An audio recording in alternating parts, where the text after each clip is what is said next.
Sinum crucis, de limitis nostris, libera nos Deus nostri, in nomine Patris et Filii et Spiritus Sancti. Amen. Mon Seigneur et mon Dieu, je crois fermement que tu es ici, que tu me vois, que tu m'entends. Je t'adore avec profonde révérence. Je te demande le pardon de mes péchés et la grâce de faire avec profit ce moment de prière. Mère Immaculée, Saint Joseph, mon Père et Seigneur, mon ange gardien, intercédez pour moi.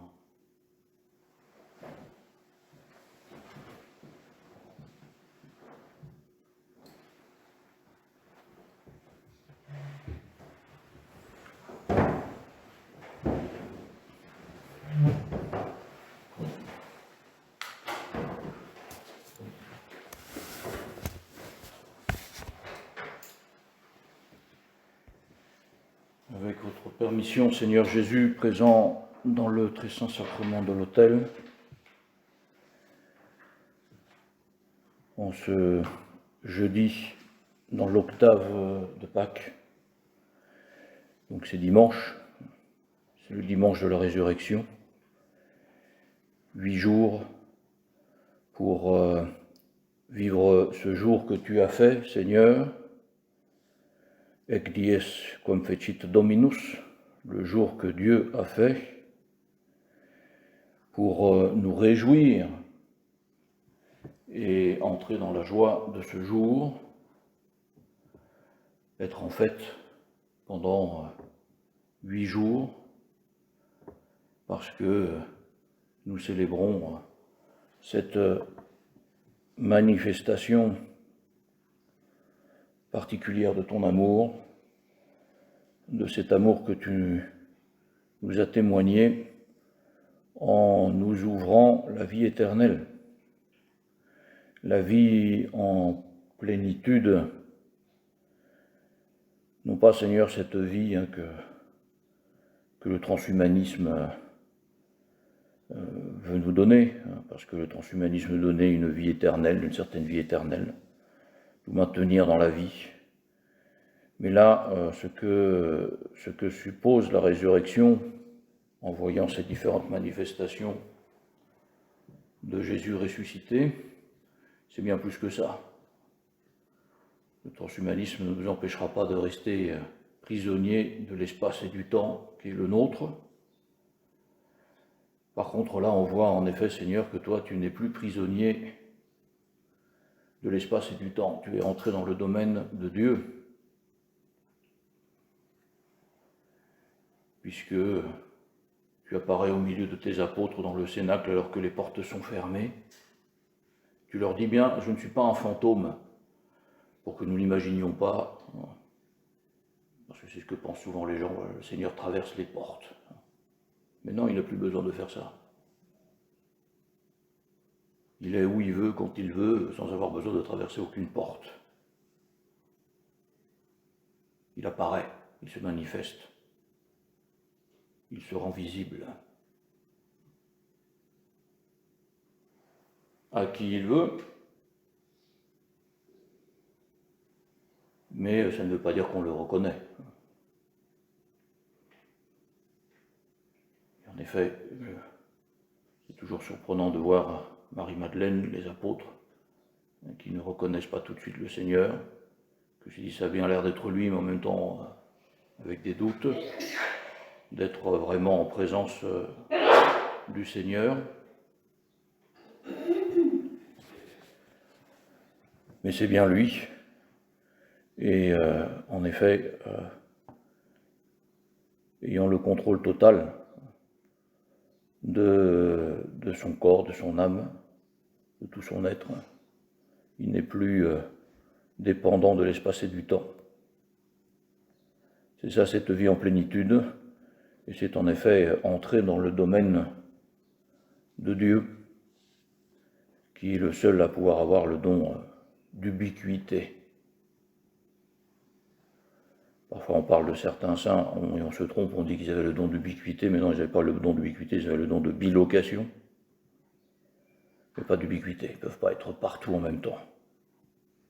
Dieu seul peut l'être. Et Jésus, dans son humanité, étant entré dans le domaine de Dieu, eh bien en effet, peut-être partout en même temps. Tu es là, Seigneur, dans le tabernacle, pour nous aider à vivre cette présence, parce que, évidemment, pour nous, c'est difficile qui restons prisonniers de l'espace et du temps, de nous imaginer cela. Et donc tu nous aides en focalisant ta présence dans le Saint-Sacrement de l'autel, mais en quittant cette chapelle, cet oratoire, en allant travailler, tu es encore là, à nos côtés. Et tu attends toujours le moment de te manifester.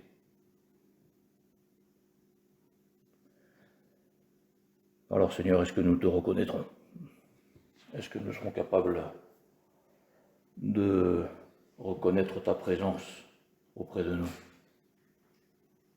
Est-ce que nous aurons suffisamment augmenté notre foi pour te reconnaître? Parce qu'encore une fois, les apôtres qui te connaissaient, les apôtres qui ont vécu avec toi, les disciples, Marie-Madeleine qui t'aimait tant, ne te reconnaissent pas immédiatement.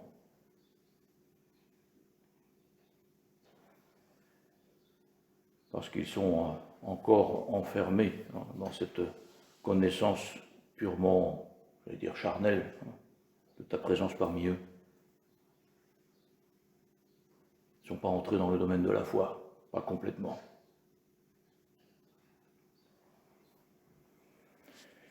« 8 jours pour que toi et moi, nous entrions dans le domaine de la foi, toujours plus. Et que nous soyons capables de reconnaître la présence du Seigneur dans notre existence, dans les moments les plus ordinaires de notre existence. Parce que, précisément, une des erreurs des apôtres, des disciples, de Marie-Madeleine et des femmes, c'est de vouloir penser que le Seigneur ne se manifestera que de façon extraordinaire. Or, le Seigneur apparaît de façon très ordinaire, comme nous le voyons depuis hier, mercredi, les disciples d'Emmaüs, voilà, le Seigneur est là, il marche sur le chemin, comme n'importe quel pèlerin qui rentrerait chez lui. Il croise le chemin de 2 de ses disciples, voilà, de façon très naturelle, tout se fait de façon très naturelle. Et les apôtres, enfin les 2 disciples, en effet, ne reconnaissent pas le Seigneur. Parce que Dieu ne peut que se manifester dans des choses extraordinaires.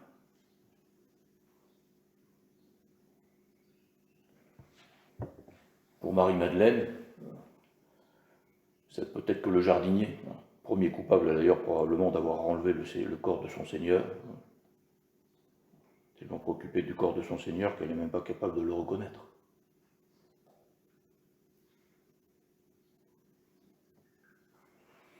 Et quand le Seigneur apparaît le premier soir aux apôtres réunis dans le cénacle, eh bien en effet, ils le reconnaissent sans vraiment le reconnaître. Ils ont déjà été prévenus par les femmes, par les disciples d'Emmaüs, et il est là au milieu d'eux, et il leur reproche d'être lents à croire, et il leur explique les Écritures.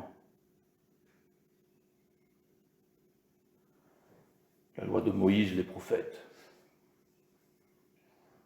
ce que nous appelons l'Ancien Testament,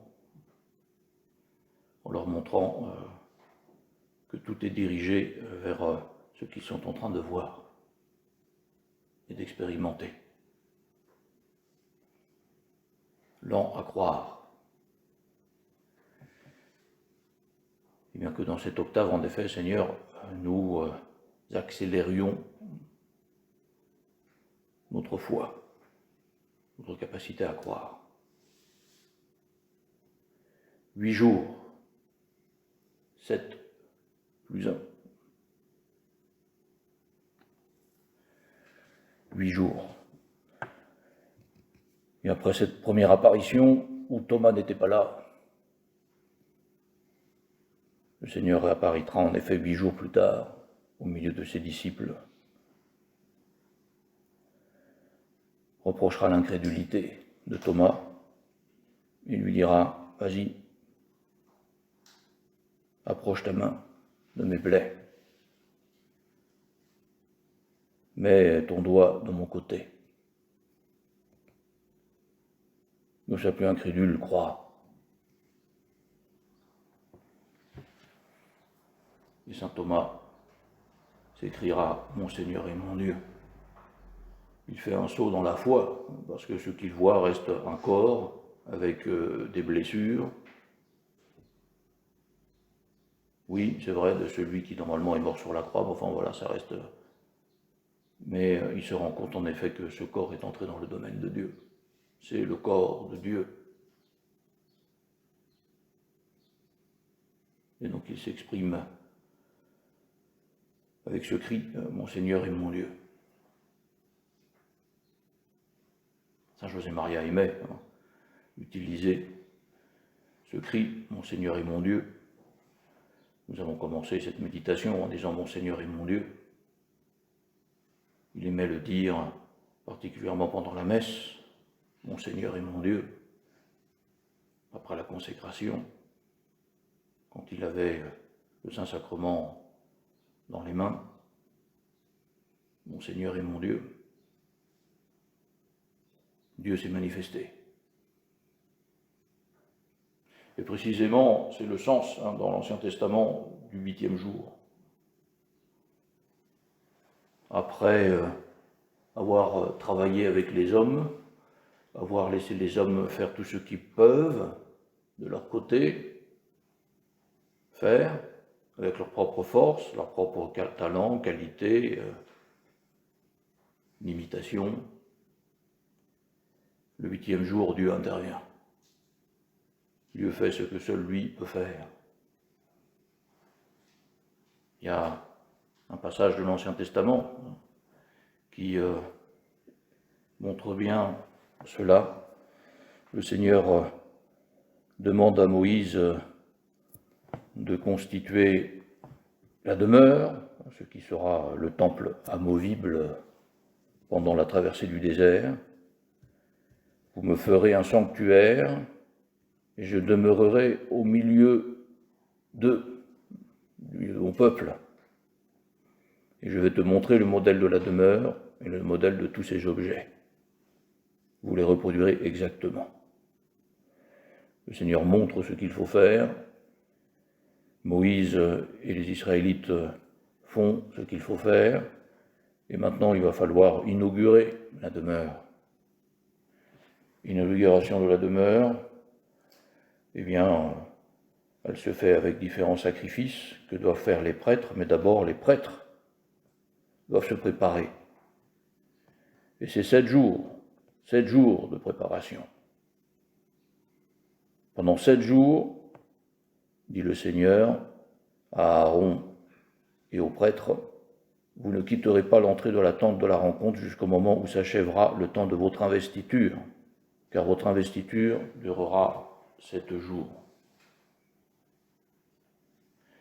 Et au 8e jour, Moïse appela Aaron et ses fils ainsi que les anciens d'Israël, et il prescrit de préparer un sacrifice. Mais ce n'est pas eux qui vont accomplir l'Holocauste directement. Un feu sortit de devant le Seigneur et dévora l'Holocauste et les graisses sur l'autel. Le peuple vit cela, tous crièrent de joie et tombèrent face contre terre. Ec dies quam fecit Dominus, voici le jour qu'a fait le Seigneur. Réjouissons-nous, crions de joie, prosternons-nous face contre terre. Et c'est bien ce qui se passe. La Pâque du Seigneur a lieu, on peut dire, oui, le premier jour de la semaine, mais c'est aussi le 8e jour par rapport au dimanche des Rameaux, où tout commence, où le Seigneur va passer ces 7 jours à entrer dans le domaine de Dieu. Et le 8e jour, en effet, se produit la résurrection, ce que seul Dieu peut faire. ce que seul Dieu peut faire. Et là, il apparaît à ses apôtres, il souffle sur eux l'Esprit Saint. Et pendant 7 jours, eh bien, ils attendent la prochaine apparition, qui a lieu le 8e jour, et qui est spécialement pour Thomas, qui n'était pas là, mais qui était compris dans les plans de Dieu. Et là, Thomas, en effet, face à Jésus, face à ses plaies, eh bien, reconnaît que c'est le jour qu'a fait le Seigneur. Et il se réjouit. C'est le sens des octaves. C'est pas seulement parce qu'en effet, le peuple juif continue de célébrer une octave de Pâques. Il célèbre Pâques et ensuite les 7 jours qui suivent sont les jours des Parasim, où ils attendent en effet la venue du Messie, au 8e jour. C'est ce qu'ils espèrent, que Dieu intervienne, accomplisse ses promesses. Nous, Seigneur, pour nous, les promesses sont déjà accomplies. Et c'est pour ça que d'une certaine façon, même nous n'attendons pas seulement le 8e jour, tous les jours. Nous savons que tu peux intervenir, que tu peux manifester ta miséricorde sur ton peuple, tous les jours, et d'une certaine façon le 8e jour. Alors après, évidemment, c'est déjà et pas encore, nous sommes dans un temps eschatologique, où nous sommes dans le déjà et pas encore. C'est déjà le 8e jour, mais c'est aussi toujours le premier, nous recommençons et recommençons. Mais nous avons toujours cette confiance que Dieu peut à un moment donné faire ce que seul lui peut faire. Nous faisons ce que nous devons nous faire, en suivant ce que notre Père nous a appris, mais pas seulement notre Père, en fait, si nous regardons notre Père, là, nous a communiqué quelque chose qui est là, dans la tradition de l'Église, et qui vient et revient dans différentes vies de saints, dites de différentes façons, mais voilà, tout faire comme si tout dépendait de nous, de notre humanité, et de ce que nous pouvons faire nous. Et en même temps, tout faire comme si tout dépendait de Dieu. Et seulement de Dieu.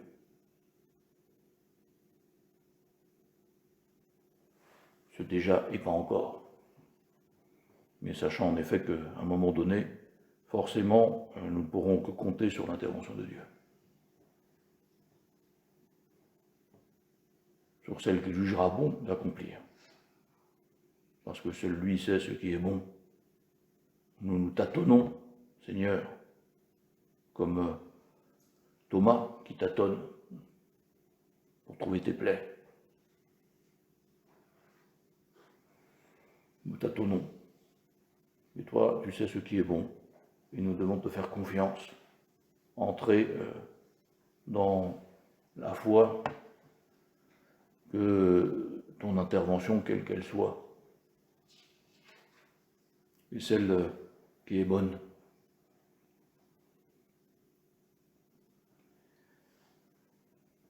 Huit jours d'investiture, 8 jours d'inauguration du temple, le temple nouveau. Ce que Thomas a devant les yeux, c'est le nouveau temple.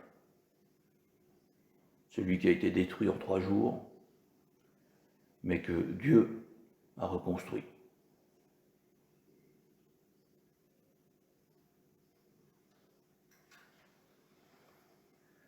C'est le temple. Et ce côté droit transpercé, eh bien, Thomas a dû voir, en entrant dans le domaine de la foi, cet accomplissement de la prophétie d'Ézéchiel, qui voit le temple rempli d'eau qui sort et qui sort du côté droit du temple. Eau qui remplit toute la vallée, qui fait fructifier toute la terre, avec des arbres, des poissons. Et on lui a raconté, puisqu'en effet, s'il lui-même dit « je veux voir ses plaies, les plaies de ses mains, les plaies de son côté », on lui a raconté ce coup de lance. il n'était pas là, comme aucun des apôtres à part Saint Jean. Il est intrigué par ce coup de lance, intrigué par ce côté droit duquel est sorti de l'eau et du sang.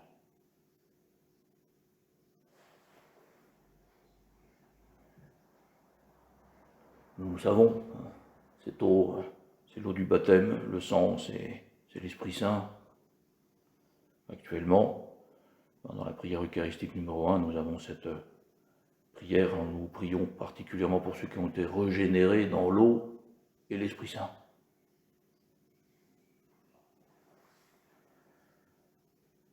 Nous la disons même s'il n'y a pas eu de baptême, Seigneur, cette année, ni de confirmation lors de la veillée pascale. Et nous prions déjà pour ceux qui justement la recevront, qui auraient dû la recevoir et qui la recevront dès que ce sera possible, dès qu'il n'y aura plus de confinement, dès qu'il n'y aura plus d'interdiction de toucher. Ça se fera, et donc nous prions déjà pour tous ceux qui vont être régénérés dans l'eau et le sang, et nous prions de toute façon pour tous ceux qui l'ont déjà été aussi. Nous avons été régénérés dans l'eau et le sang. Et cette octave est aussi en effet un temps d'action de grâce pour notre propre baptême, notre propre confirmation. Pour te dire merci Seigneur de m'avoir fait déjà entrer dans ce domaine de Dieu. Déjà, pas encore une fois, parce que, en effet, nous sommes encore soumis à l'espace et au temps, avec tout ce que cela parfois a de pesant, particulièrement dans des temps de confinement. On voudrait parfois être ailleurs, et on ne peut pas. Très bien, mais justement, entrons dans notre foi. Si je peux être ailleurs, par la prière, par le dialogue avec le Seigneur, je me mets en rapport avec ce que je serai un jour, moi aussi. L'espace et le temps ne me pèseront plus, ne seront plus une contrainte. Et une fois remplis de cette joie liée à la foi, nous entrerons de nouveau dans notre quotidien, mais avec plus de force, avec la paix que donne le Seigneur, la capacité d'affronter des événements, force qui vient de Dieu. Mais revenons à ce temple, en effet, à cette eau qui jaillit du côté droit. Alors c'est vrai, dans la prophétie, il n'y a que de l'eau, parce que c'est une prophétie eschatologique, il n'y a plus besoin de purification des péchés, tout est accompli. Mais en effet, l'Esprit Saint doit faire reconnaître au monde son péché pour le purifier. Et donc, jusqu'à la fin, il y aura toujours le sang du Seigneur qui coulera. Mais arrivera le moment, en effet, où il n'y aura plus que de l'eau. Tout sera purifié. Il n'y aura plus que la vie. Une vie sans tache.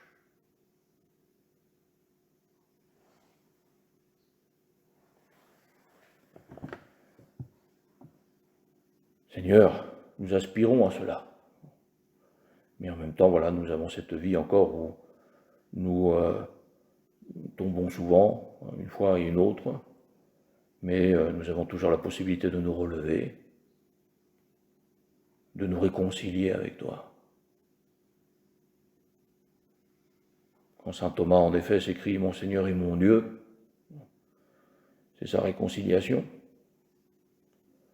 Il se réconcilie avec Dieu. Il accepte la façon dont Dieu le purifie. Il ne la comprenait pas. Ça lui semblait totalement idiot que Dieu meure pour pouvoir sauver les hommes. Mais maintenant, il a compris. Il accepte les plans de Dieu et il s'écrit « Mon Seigneur et mon Dieu ».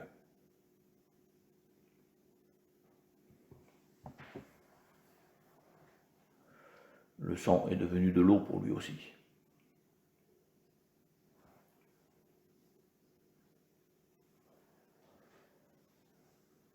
Pour illustrer et terminer cette méditation, peut-être nous pouvons, j'allais dire rappeler, parce que peut-être certaines ici étaient dans cette retraite que j'ai prêchée autour d'une histoire de Don Camillo. L'histoire d'un des propriétaires terriens du village de Don Camillo qui a des terres assez éloignées du fleuve et qui malheureusement n'a pas de facilité pour avoir de l'eau sur cette terre. Il a tout fait, il a cherché, il a appelé différents sourciers pour essayer de voir s'il n'y avait pas possibilité de trouver de l'eau sur cette terre, et rien du tout, rien du tout. Et donc il est obligé de se faire amener des citernes continuellement pour pouvoir arroser ses terres. Mais un jour il tombe dans le journal sur l'annonce d'un médecin qui est à la retraite et qui est interviewé parce que voilà, c'est un sourcier efficace qui trouve facilement de l'eau. Et donc il se dit, bon, il y a l'adresse dans le journal, et donc il écrit pour demander à ce monsieur s'il veut bien venir. Il accepte, il vient, fait le tour de la propriété, et pratiquement, alors qu'il va sortir de la propriété, dans un recoin de la propriété, là d'un seul coup, là il y a de l'eau. Il faut creuser ici. Mais enfin, on recommencera demain pour être sûr. Et le lendemain, même chose, il fait tout le tour de la propriété, et en effet, arrivé toujours à cet endroit-là, là il y a de l'eau. Il faudra creuser profondément, mais là il y a de l'eau. Et alors le propriétaire fait appel à Pépone et à ses outils. Il a de quoi faire ces grandes perforations pour aller chercher de l'eau, et donc on commence à creuser mais d'un seul coup on s'arrête parce qu'on trouve un cadavre d'un soldat italien de la Seconde Guerre mondiale qui a été enterré là. Il y a le nom, et là le sourcier est tout surpris parce que le nom qui a écrit sur la médaille de ce soldat, c'est le nom de son fils. De son fils qui avait disparu à la fin de la guerre, dont on n'avait plus de traces. On avait estimé probablement mort, évidemment, mais sans savoir où on pouvait retrouver son corps. Les travaux sont arrêtés, on fait les funérailles, l'épouse du sourcier la rejoint, et la messe est faite avec beaucoup de dévotion et d'émotion également. Et à la fin de la messe, le sourcier va voir le propriétaire et dit bon, maintenant continuez à creuser parce que je vous dis, il y a de l'eau. Et donc il creuse, et en effet il trouve de l'eau. Et donc on installe tout un système pour pouvoir utiliser cette eau, arroser toute la propriété. L'été arrive et donc Camillo est en train de se promener dans la campagne, en train de s'essuyer le front continuellement avec son mouchoir blanc, tellement il fait chaud, la sueur. Et en s'approchant de ce coin de la propriété, là, on a installé une sorte de fontaine. Il voit que quelqu'un est assis au bord de la fontaine. Il s'approche, il reconnaît un des hommes de Pépone qui est en train de pleurer. Et alors, donc Camillo s'assied à côté. Et le monsieur commence à lui dire « C'est moi, Don Camillo. C'est moi qui ai tué cet homme, ce soldat. C'était la fin de la guerre, on avait fait des prisonniers de l'armée mussolinienne. Et on a reçu l'ordre d'évacuer rapidement parce que les Allemands arrivaient. Et on nous a dit d'éliminer les prisonniers parce qu'ils nous retarderaient. C'est moi qui ai tué ce jeune homme et qui l'ai enterré là, Don Camillo. »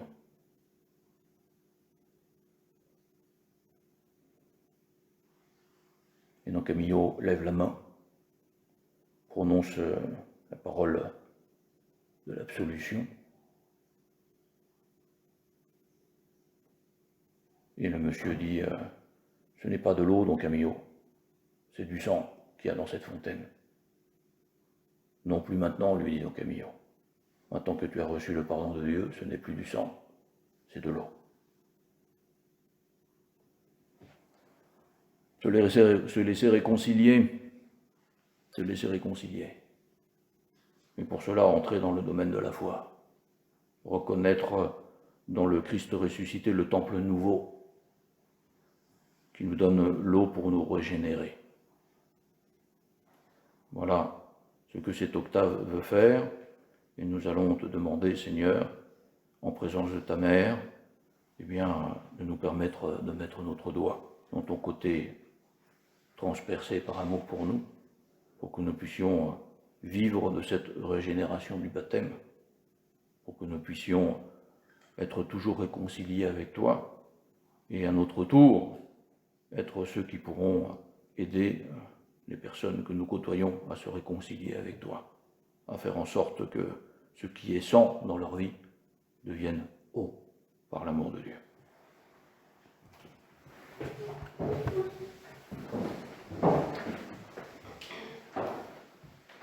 Je te remercie, mon Dieu, des bonnes résolutions, des actes d'amour et des inspirations que tu m'as communiquées dans cette méditation. Je te demande de m'aider à les mettre en pratique. Ma Mère Immaculée, Saint Joseph, mon Père et Seigneur, mon ange gardien, intercédez pour moi.